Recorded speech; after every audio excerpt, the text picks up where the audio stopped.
네, 출애굽기 31번째 강해입니다. 이제 10계명으로 들어와서 저번 주에 그 10계명 중에 1계명과 2계명을 나누었고 오늘은 이제 세 번째 계명인데요. 1계명과 2계명에는 나 외에는 다른 신을 내게 두지 말라, 너를 위하여 새긴 우상을 만들지 말라, 두 가지를 말씀하셨습니다. 여기에 나 외에는 다른 신을 두지 말라라고 하는 것의 진의는 여러 신들 중에 하나님이 최고로 센 신이니까 그 하나님만 섬겨야 된다, 이것이 아니라고 말씀드렸습니다. 하나님 외에는 그 다른 어떤 신을 가장한 모든 것들은 다 신이 아니라는 거예요. 신을 가장하고 있는 것뿐이지, 사람이 만들어낸 것들 뿐이지 그것은 신이 아니고, 만물을 창조하신 신은 유일하게 누구밖에? 하나님밖에 없다라고 하는 것이었어요. 그런데 두 번째 계명에 너를 위하여 새긴 우상을 만들지 말라라고 하시죠. 새긴 우상이라는 것은 뭐냐면 하나님이 아닌 그 어떤 것을 형상화하여 조각하여 신처럼 섬기지 말라는 의미와 함께 또 하나 뭐 있었죠? 하나님을 어떤 형상화하여 그것을 하나님이라고 부르지 말라, 하나님을 끌어내리지 말라라고 하는 거였어요. 하나님은 자신의 형상을 누구에게도 보여주신 적이 없습니다. 왜냐하면 사람이라는 존재는, 사람이 가지고 있는 이 죄성은 하나님이 형상을 보여주시면 하나님을 섬기는 것이 아니라 하나님의 형상을 섬기는 것이 사람의 죄성이기 때문에 그래요. 왜 하나님의 형상을 섬겨요? 사람은요, 보이는 것에 더 집중하게 되어 있어요. 보이지 않는 하나님을 섬기는 것보다 보이는 하나님을 섬기고 싶은 거예요. 왜요? 내 정성을 알아달라는 거죠. 내가 이렇게 열심히 섬길 테니 도와달라는 거죠. 내가 이렇게 성실하게 섬길 테니 내게 채워달라는 거죠. 그래서 자꾸 보이는 형상에 자꾸 우리가 무게중심을 두려고 하는 게 사람의 속성인 거예요. 그래서 하나님이 형상을 보여주신 적이 없습니다, 여러분. 그래서 교회의 개신교, 기독교의 십자가는 우상이 아니라 뭐예요? 그냥 예수 그리스도의 십자가에 죽으신 하나의 상징일 뿐입니다. 만약에 예수님 당시에 악한 죄인을 죽이는 형벌이 십자가의 형이 아니라 주리를 트는 거였으면 오늘날 기독교의 상징은 의자와 나무 작대기 두 개였을 겁니다. 이해되세요? 무슨 말인지?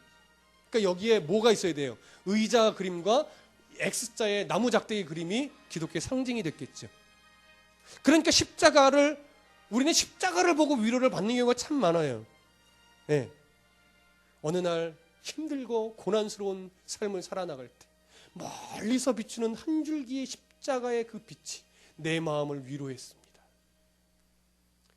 어떻게 보면 굉장히 미신적인 말이에요. 십자가라고 표현했으니까 그나마 우리가 이해하는 거지, 십자가가 위로가 되면 안 돼요, 여러분. 그렇게 되면 십자가를 우상시하는 거예요. 십자가는 무엇에 대한 상징일 뿐이에요? 나를 위해 죽어주신 예수 그리스도의 보혈의 은혜. 예. 그래서 교회 안에 십자가는 없어도 상관없습니다. 예. 다만 요즘에 하도 이상한 이단이 많아서 그것 때문에 십자가를 여기다 제가 붙여놓은 거죠. 십자가는 중요하지 않아요. 예. 주리를 틀어라! 로마 황제가 주리를 트는 것을 했으면 예수님을 향하여 십자가에 달아라 그러지 않고 주리를 틀어라 그랬을 거란 말이에요. 우리는 자꾸 형상에 치우쳐요. 그 형상화에 하나님을 대입시켜 놓지 마십시오. 그러면 하나님을 끌어내리는 거예요. 오늘 세 번째 하나님이 주신 이 계명에는요, 뭐라고 말씀하고 있냐면 내 하나님 여호와의 이름을 어떻게 해요? 망령되이 일컫지 말라, 이렇게 말합니다. 우리가 망령되이 일컫지 말라라고 하니까 일반적으로 우리는 어떤 느낌을 갖고 있냐면 하나님의 이름은 신성하기 때문에, 거룩하기 때문에 농담거리나 장난거리로 사용하지 말고 경건한 마음으로 그 이름을 써야 된다, 이렇게 이해하는 경향이 많습니다. 네, 틀리지 않죠. 그 말이 맞습니다. 그러나 그것이 틀린 것은 아니지만 그것만이 전부가 아니라는 거예요. 그것이 정확한 표현은 아니에요. 유대인들은요, 하나님의 이름을 정말 거룩하게 여겼어요. 얼마나 거룩하게 여겼느니 본의 아니게 그 하나님의 이름을 망령되이 일컫는 죄를 범할까봐 하나님의 이름을 소리내어 부르지 않았어요. 소리내어 부르지 않았다는 것은 어떤 거냐면, 옛날에는 인쇄 기술이 없었으니까 성경이요, 사본화되어 있어요. 그러니까 성경을 손으로 다 베껴 써서 그것이 내려왔단 말이에요. 여러분 성경의 원본은 없습니다. 성경의 원본. 그러니까 성경에서 성경이 무오하다, 정확하다, 틀린 것이 없다, 오류가 없다라고 말하는 것은요, 이 한글 성경을 갖고 말하는 것이 아니에요. 한글 성경은요, 번역상의 오류가 있고 사본상의 오류도 갖고 있습니다. 성경에 오류가 없다라고 하는 것은 원본, 하나님이 여러 저자들을 통해서 수천 년간의 역사 속에서 한 권씩 쓰게 하셨던 그 원본은 오류가 없어요. 그러나 그 원본은 다 사라졌는데 어떻게 지금까지 내려와요? 서기관들이나 유대인들을 통하여 손으로 써서 내려왔어요. 하나님이 원본을 다 감추셨어요. 지금은 사본 중에 권위 있는 사본들을 중심으로 해서 쓰다 보니까 성경에 가끔 괄호가 나와요. 괄호는 뭐예요? 어떤 사본에는 있고 어떤 사본에는 없는데 권위 있는 사본에 있기 때문에 이것은 가능성이 충분하다 해서 괄호 속에 넣어놓는 거예요. 그래서 사본상의 오류도 있고 번역상의 오류도 있어요. 다만 구원에 이르는 데는 그 오류가 전혀 영향을 못 미쳐요. 충분해요. 그러나 성경을 더 정확하게 알고 우리를 성숙하게 만드는 데는 문제가 있을 수 있어요. 약간의. 그래서 성경을 한글 성경만 봐서는 하나님의 뜻을 다 알 수 없습니다. 헬라어 성경, 히브리어 성경을 보고 번역이 바르게 안 된 것은 바르게 번역을 하고 그래야 더 정확한 뜻이 나와요. 무슨 말인지 아시겠죠? 그런데 이것을 쓸 때에, 써 내려갈 때에 유대인들은요, 여호와라고 하는 글씨가 딱 써야 됐다, 그 시점이 됐다 그러면 글을 안 써요. 안 쓰고 일단 가서 목욕을 합니다. 그리고 붓을 빨아요. 그래서 다시 정결하게 여호와라는 이름을 써요. 근데 몇 자 쓰다가 또 여호와가 나오죠? 그러면 안 써요. 또 목욕을 해요. 또 붓을 빨아요. 그러고서 여호와라고 써요. 그렇게 하나님의 이름을 굉장히 거룩하게 여겼어요. 그리고 쓰기는 여호와, 우리가 여호와라고 하지만 실제로 정말 여호와라고 발음하는 것은 정확하지 않습니다. 전통적으로 여호와라고 발음하는 것이 원래 이름이다라고 하기 때문에 우리가 그렇게 이해하는 것뿐이에요. 조금 더 히브리어상 가깝게 발음하면 예흐와 이렇게 됩니다. 콧소리가 좀 섞여야 돼요. 예흐와. 그걸 우리나라로 번역할 때 여호와, 이렇게 된 거죠. 미국으로 가면 제호바 이렇게 됩니다. 독일 쪽으로 가면. 그러니까 우리나라 발음이 더 히브리어에 조금 더 가까워요. 근데 이들이, 유대인들은요, 여호와라고 쓰고 여호와라고 읽지 않았어요. 하나님의 이름을 망령되 일컬을까 봐. 읽기를 뭐라고 읽었느냐? 아도나이 이렇게 읽었어요. 좀 유식한 척하면 이걸 케레케틱의 법칙이라고, 이건 히브리 문법상의 법칙인데요. 쓰기로는 여호와라고 쓰고 읽기는 아도나이라고 읽는 거예요. 그러니까 여러분, 아도나이가 하나님의 이름이 사실 아니에요. 우리는 막 아도나이 막 하면 때로는 이렇게 교회 좀 오래 다닌 사람은 아도나이 하면 하나님의 이름 거룩하게 높여요. 근데 아도나이는 정확한 발음은 아니에요. 하나님의 이름을 함부로 부를까봐 바꿔서 부르는 게 아도나이. 그만큼 망령되이 일컫는 것을 어떻게 여겼냐면, 이름을 부르지 않고 이름을 다르게 호칭하고 이름이 나오면 목욕을 하고 붓을 빨고 이런 식의 거룩함으로 이해를 했단 말이에요. 그러나 그 자세는 너무나 좋지만 성경에서 말하는 망령되이 일컫지 말라는 게 그런 의미는 아니라는 거죠. 그런 식으로 거룩하게 섬기라는 말의 뜻이 아니에요. 여기서 말하는 망령되게 부르지 말라는 것은 뭐냐면, 하나님의 이름을 잘못 사용하지 말아라, 하나님의 이름을 바르게 사용하라, 이런 의미가 있는 거예요. 그래서 우리가 뭘 살펴봐야 되냐면, 그러면 하나님의 이름을, 여호와라는 그 이름을 잘못 사용하는 게 어떤 예가 있는가를 먼저 우리가 살펴봐야 되겠죠. 성경 안에서 여호와의 이름을 잘못 사용하고 한 거, 그러니까 망령되게 사용한 예가 뭐냐? 첫 번째, 하나님의 이름을 알라딘의 요술램프처럼 사용하려고 하는 경향이 성경에 기록되어 있고, 오늘날 우리들도 그런 경향이 사실 있습니다. 알라딘의 요술램프처럼. 성경을 보면 하나님을 향한 믿음과 사랑이 없으면서 하나님이라고 하는 그 이름 자체에 무슨 신비한 효능이 들어있다라고 생각해서 그 이름을 쓰는 사람들이 종종 있어요. 성경에 어디를 보시냐면 사도행전을 한번 찾아가 보시죠. 사도행전 19장.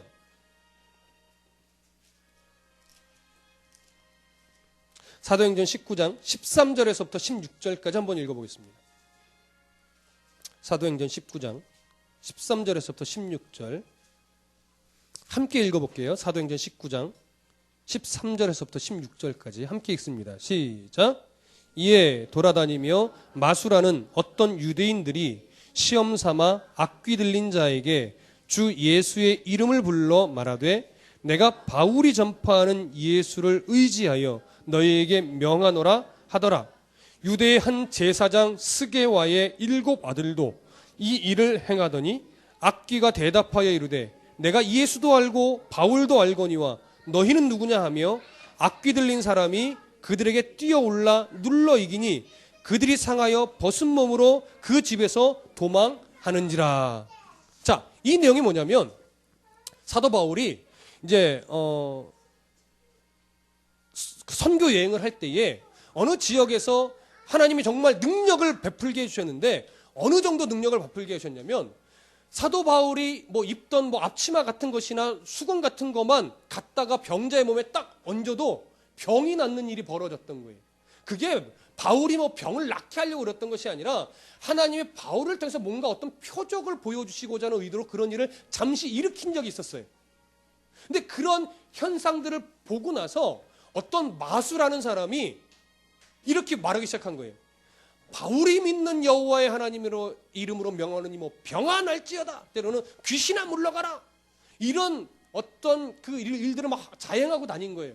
근데 그 모습을 또 누가 봤냐면 유대의 한 제사장 스게와의 7 아들이 본 거예요. 그래서 그 여호와를 믿으면서도 뭐라고 말하냐면 귀신 들린 자를 딱 만나거나 귀신 들린 자 앞에서 바울이 믿는 여호와의 이름으로 명하노니 귀신아 물러가라 이렇게 된 거죠. 그때 그 귀신 들린 사람이 이제 귀신이 말하는 거죠.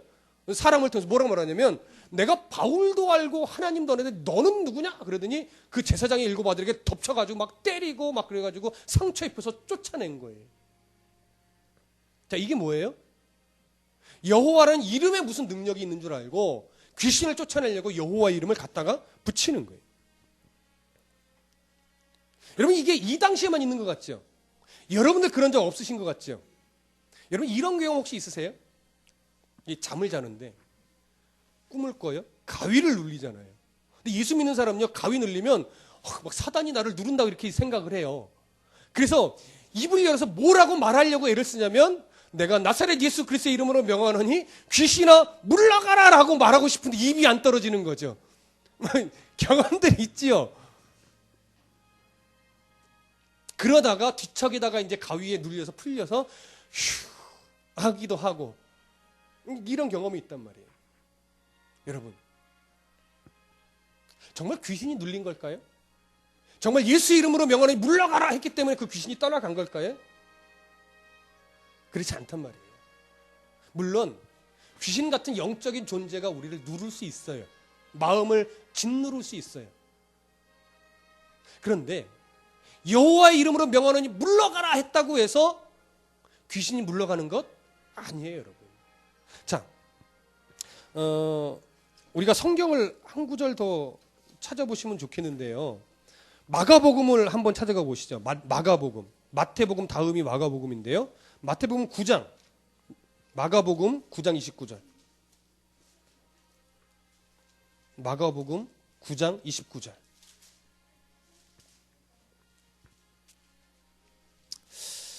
어, 28절, 29절 두 절 읽으면 더 좋겠네요. 마가복음 9장 28절, 29절.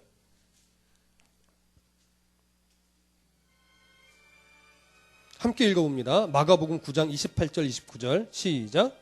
집에 들어가심에 제자들이 조용히 묻자오되 우리는 어찌하여 능히 그 귀신을 쫓아내지 못하였나이까? 이르시되 기도 외에는 다른 것으로는 이런 종류가 나갈 수 없느니라 하시니라. 자, 제자들이 예수 이름으로 귀신을 쫓아냈던 적이 있습니다. 근데 어느 순간 예수 이름으로 명해도 귀신이 안 나가는 거예요. 그때 예수님이 와서 한 말씀에 귀신이 물러갑니다. 그랬더니 제자들에게 찾아와서 우리는 왜 귀신을 못 쫓았습니까? 못 쫓아냈습니까? 물어보니까 예수님이 그들에게 뭐라고 말하냐면 기도 외에는 이런 개역 한글판 성경에서 이렇게 됐어요. 기도 외에는 이런 유가 나갈 수 없느니라. 근데 개역 한글판 성경으로 우리가 이해를 했던 분들은 어떤 느낌의 마음이 있냐면 기도만이 능력이다라고 하는 거예요.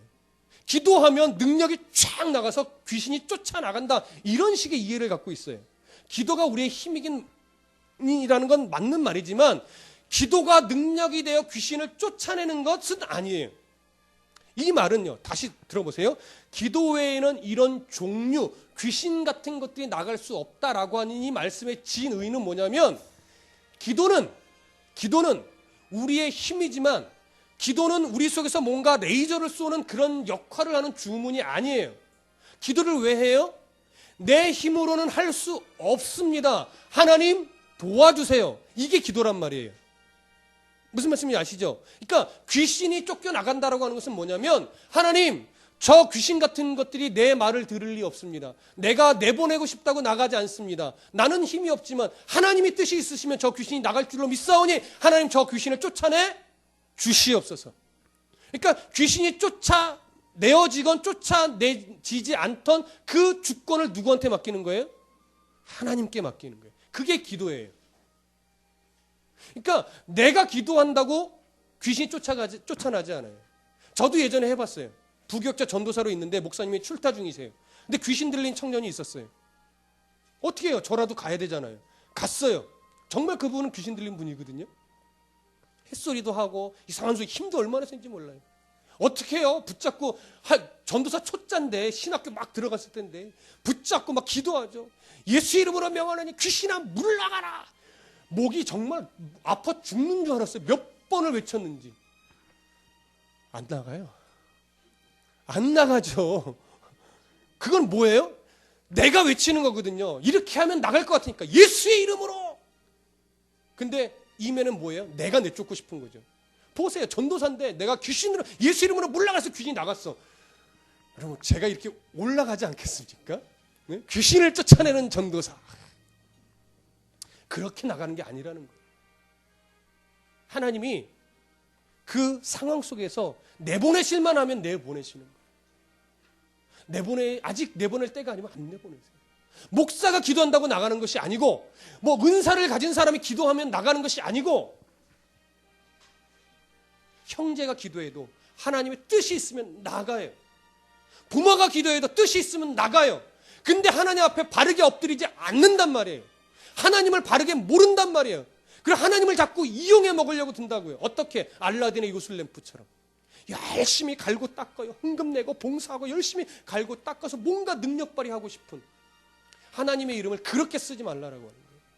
그게 망령되이 일컫는 거예요. 여러분, 우리나라에 얼마 전에 망령되이 일컫는 가장 인기 있는 기간이 잠시 지나갔습니다. 수능 100일 전. 네. 수능 100일 전 우리나라의 기독교적인 미신이 가장 들끓을 때입니다. 뭐요? 수능 100일 기도회. 평상시에 기도해야죠. 그리고 평상시에 하나님의 뜻대로 공부할 수 있도록 가르치고 기도해야죠. 왜 기도하면서 자녀들의 목적이 이미 서울대학이 다 돼 있어. 예수 믿는 사람들은 다 서울대학 가야 돼. 그래서 100일의 정성으로 하나님께 헌금하고 예물 드리고, 평상시에는 막 지 놀 거 다 놀다가. 여러분, 수능 100일 기도 그런 거 하지 마십시오. 수능 100일 기도 하려면 엿사서 대학교 정문 앞에 붙이는 게 더 나아요. 하나님의 이름을 그렇게 쓴다고요. 절에 다니는 사람은 100일 불공 안 드리는 줄 아세요? 그 사람들도 100일 불공 드려요. 점쟁이는 안 찾아가요. 부적도 붙이는데 100일 전에 부적집들 난리 나요. 근데 교회도 똑같은 짓을 하고 있어요. 주를 위해 살아가는 자녀를 만들지 않고 예수의 이름 팔아서 서울대학 보내려고 하는 짓을 교회에서 한다고요. 수능 100일 작정 새벽 기도회. 여러분, 하나님의 이름을 망령되이 일컫는 거예요. 그런 거 하고 싶으면 저에게 오시면 안 됩니다. 우리는 수능 100일 작정 기도 이런 거 안 합니다. 축복 대성회 이런 거 안 합니다. 이미 복 다 받았는데 뭘 복을 더 받으려고. 하나님의 이름을 망령되이 일컫는 거예요. 아닌 것 같으시죠, 여러분? 우리 속에 다 그거 갖고 있어요. 저도 갖고 있어요, 여러분. 목회자는 뭐예요? 내가 열심히 목회하면 하나님의 성도 늘려주시겠지. 저는 없겠어요? 안 그러려고 애쓸 뿐이죠. 그 생각 안 가지려고 애쓸 뿐이죠. 여러분, 교회는요, 하나님이 세워가시고 성도는 하나님이 보내시는 거예요, 여러분. 목사가 열심히 하고 목사가 설득 잘한다고 막 성도를 보내고 성도가 늘어나고 그러지 않아요. 사람만 늘어날 뿐이에요. 성도가 늘어나진 않아요. 여러분, 성도가 늘어나야지 사람이 늘어나면 안 됩니다. 하나님의 교회의 규모를 늘리셔야지 사람의 교회의 규모를 늘리면 안 돼요. 거기에 항상 문제가 생깁니다. 목사가 욕심을 부리면 교회는 문제가 생겨나게 돼 있어요. 건축 욕심, 재정 욕심, 때로는 사역 욕심이 하나님보다 앞설 때도 있어요. 그래서 제가 말씀드리죠. 저희 교회는 한 템포 천천히 가는 목회예요. 왜요? 제 열심이 때로는 하나님보다 앞서갈 위험이 있어요. 명분은 거룩하죠. 근데 하나님의 뜻은 없는 사역을 할 수 있다고요. 그게 하나님의 이름을 망령되이 일컫는 거예요. 하나님의 뜻이 교회 건축에 있어요? 아니요. 하나님의 뜻이 교회 막 재정 들여서 구제하는 데 있어요? 아니요. 구제는 마땅히 교회에서 해야 되는 것이지만 교회의 존재 목적은 구제가 아니에요. 교회가 선교를 마땅히 해야 하지만 교회의 존재 목적은 선교가 아니에요. 나를 보내신 그 자리에서 그리스도인답게 살아가는 게 선교요, 그게 전도예요. 예수 믿는 자답게 살지는 않으면서 목사래. 예수 믿는 자다운 섬김과 낮아짐과 베풀문 없으면서 장로래, 권사래, 집사래. 그거 미치는 겁니다, 여러분. 술 한잔해. 나도 장로야. 환장하는 거죠. 목사가 목사답고 장로가 장로다운 삶이 먼저 있어야 돼요. 내가 목사요라고 말하기 전에 혹시 목사님 아니세요? 역시 말하는 게 목사님 같아. 제가 이런 소리를 듣고 싶은데 아직 그런 소리를 제가 못 들어봤어요. 그래서 평상복 입고 나가면 목사인지 안 목사인지 아무도 몰라보는 거죠. 저도 아직 모르는 것 같아요. 여러분, 우리 기도해야 됩니다.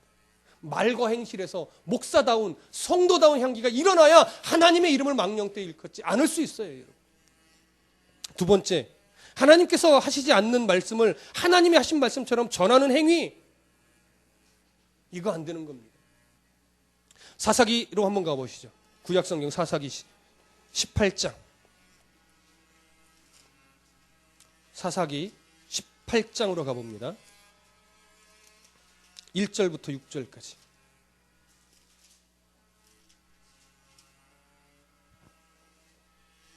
사사기 18장 1절부터 6절까지. 함께 읽어보겠습니다. 사사기 18장 1절부터 6절. 찾은 사람만 시작. 그때에 이스라엘에 왕이 없었고 단지파는 그때에 거주할 기업의 땅을 구하는 중이었으니 이는 그들이 이스라엘 지파 중에서 그때까지 기업을 분배받지 못하였음이라. 단 자손이 소라와 에스다올에서부터 그들의 가족 가운데 용맹스런 5사람을 보내어 땅을 정탐하고 살피게 하며 그들에게 이르되 너희는 가서 땅을 살펴보라 하매 그들이 에브라임 산지에 가서 미가의 집에 이르러 거기 유숙하니라. 그들이 미가의 집에 있을 때에 그 레위 청년의 음성을 알아듣고 그리로 돌아가서 그에게 이르되 누가 너를 이리로 인도하였으며 내가 여기서 무엇을 하며 여기서 무엇을 얻었느냐 하니 그가 그들에게 이르되 미가가 이러이러하게 나를 대접하고 나를 고용하여 나를 자기의 제사장으로 삼았느니라 하니라. 그들이 그에게 이르되 청하건대 우리를 위하여 하나님께 물어보아서 우리가 가는 길이 형통하는지 우리에게 알게 하라 하니 그 제사장이 그들에게 이르되 평안히 가라 너희가 가는 길은 여호와 앞에 있느니라 하니라. 자, 저를 보세요. 이 얘기 뭐냐면 사사시대입니다.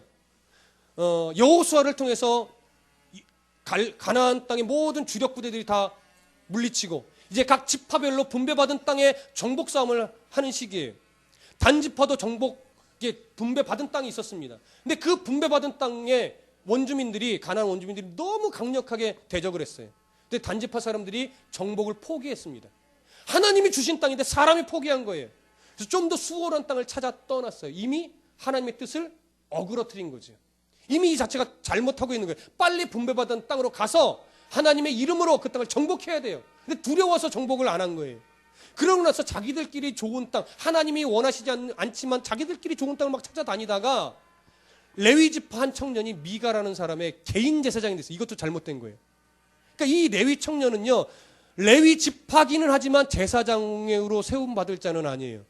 근데 레위 사람이라고 하는 이유 하나만으로 미가가 개인 제사장, 목사가 한 가정의 목사로 고용된 거와 똑같아요. 잘못된 거죠. 근데 그렇게 고용이 됐어요. 근데 그렇게 된 걸 알고 단지파의 정탐꾼이 그 청년에게 뭐라고 물어보냐면 우리를 위해 기도해 주십시오. 그래서 하나님이 어떤 뜻이 있는지 좀 알려주십시오. 우리가 정복하러 여기 갈 건데 저쪽에 그 정복하는 땅이 정복할 수 있을지 없을지 좀 알려주십시오. 그랬더니 레위 청년이 하나님의 뜻과 상관없이 그들의 귀에 좋은 말 해주는 거예요. 가십시오. 하나님이 함께 할 겁니다.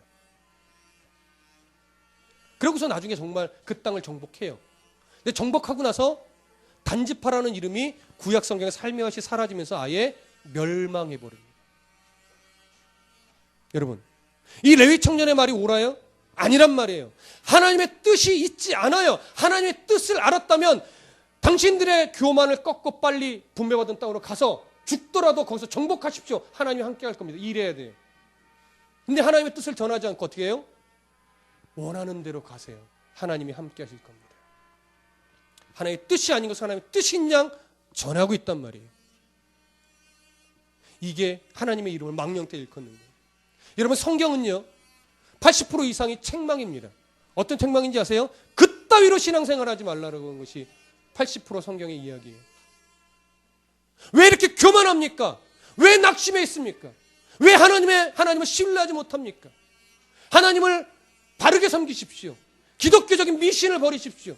우상 숭배하지 마십시오. 그런 여러 책망들, 그게 성경에서 말하는 80% 이상의 이야기예요.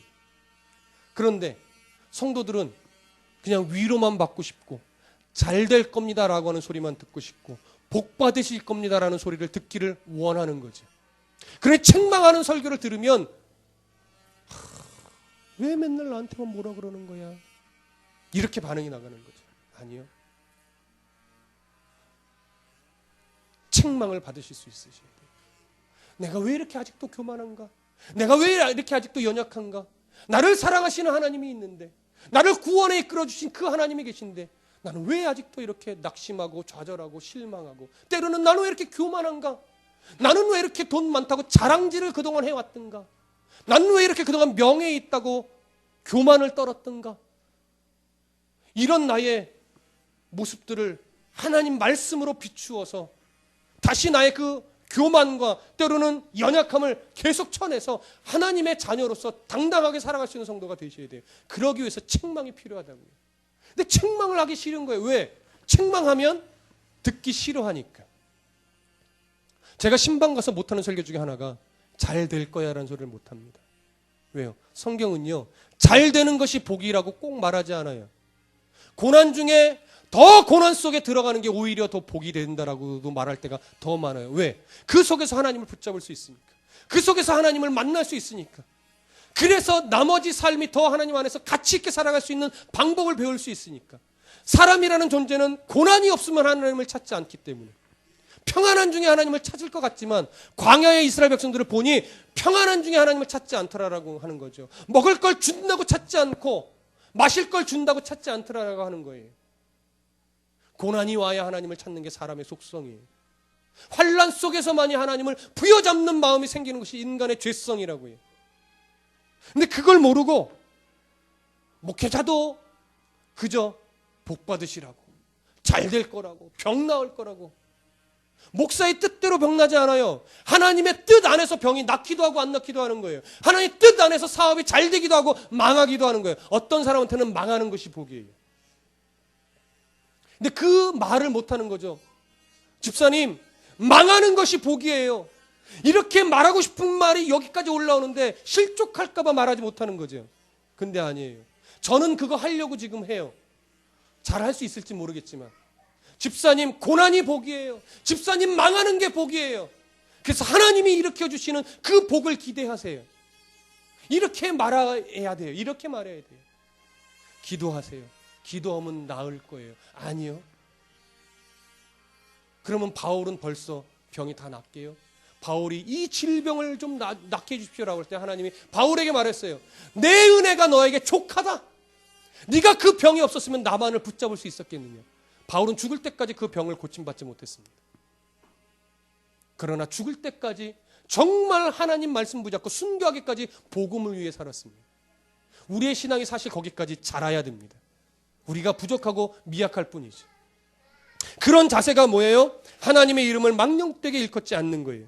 그리고 세 번째, 하나님의 이름으로 거짓 맹세를 하는 경우에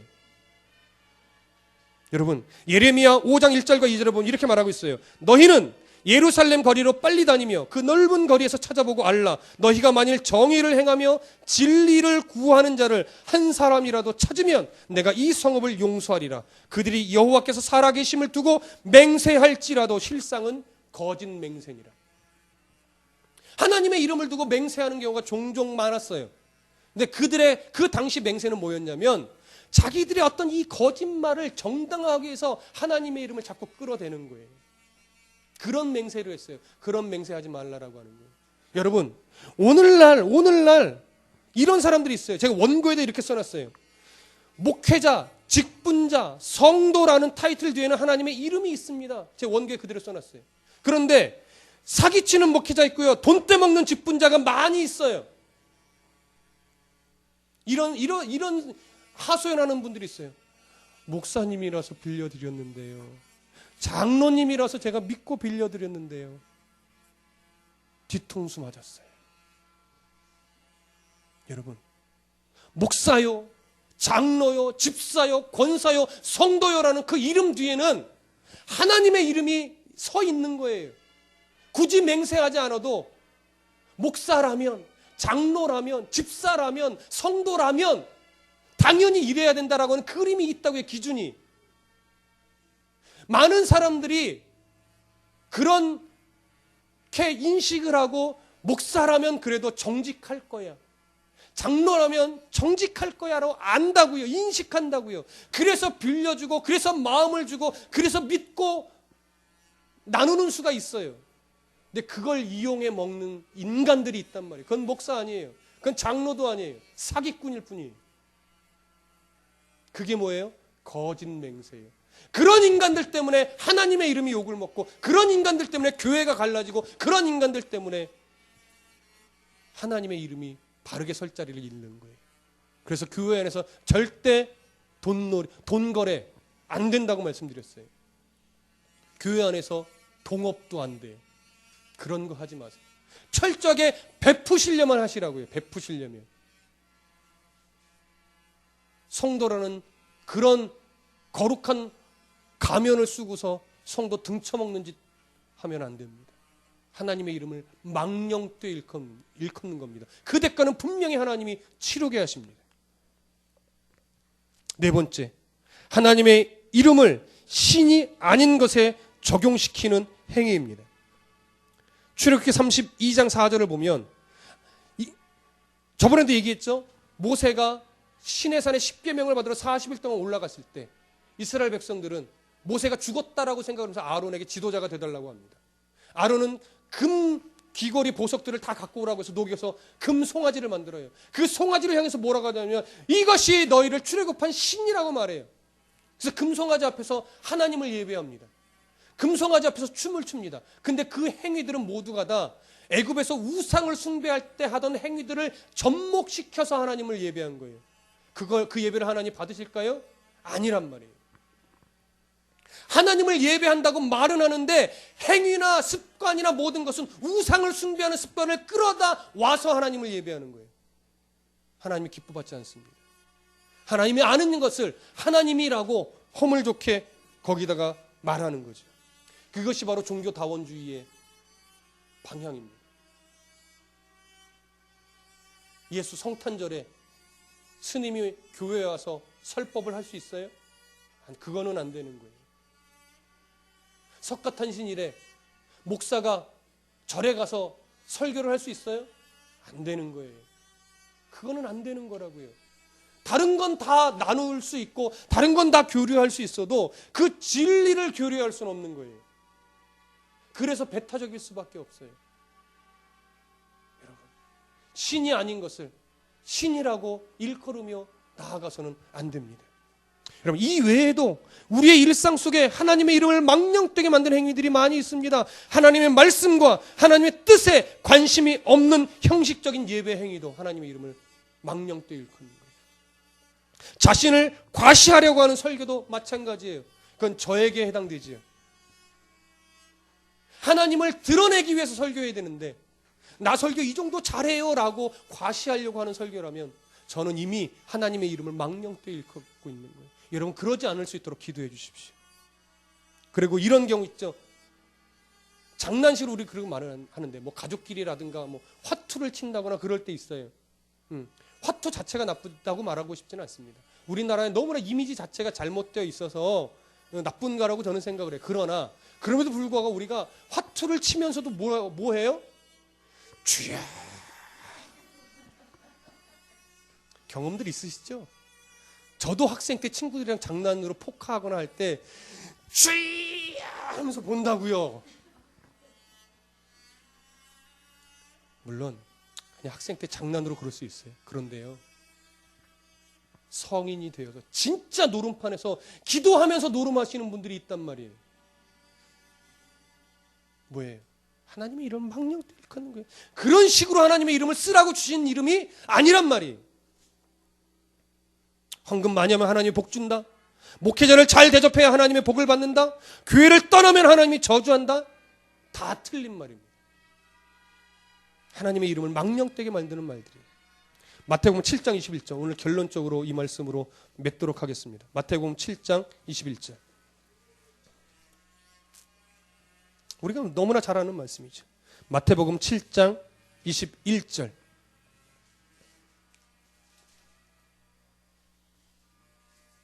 함께 읽겠습니다. 마태복음 7장 21절 시작.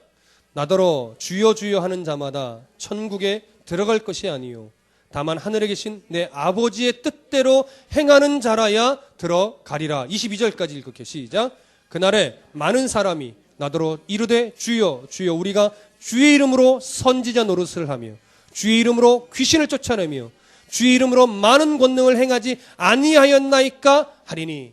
여러분, 주의 이름으로 선지자 노릇하는 것도 하나님 원하시는 거 아닙니다. 주의 이름으로 귀신을 쫓아내는 것도 중요하지 않습니다. 많은 권능을 행하는 것도 중요하지 않습니다. 하나님의 뜻대로 행하는 자라야 하나님 나라에 들어가는 겁니다. 여러분, 내가 오늘도 하나님의 뜻대로 말하고 생각하고 행동하기 위해서 오늘도 긴장했었나, 이걸 생각하십시오. 이러기 위해, 그러기 위해서 애쓰십시오. 그러면 하나님의 이름이 아름답게 높임을 받습니다. 그러나 이런 데 관심이 없고 그저 어떻게 하면 나 잘 될까에만 관심이 있다면 하나님의 이름을 망령되이 일컫는 성도가 될 수 있습니다. 조심하실 수 있기를 바랍니다. 주의 하나님의 뜻대로 살아가는 성도가 되기를 소원합니다. 기도하겠습니다.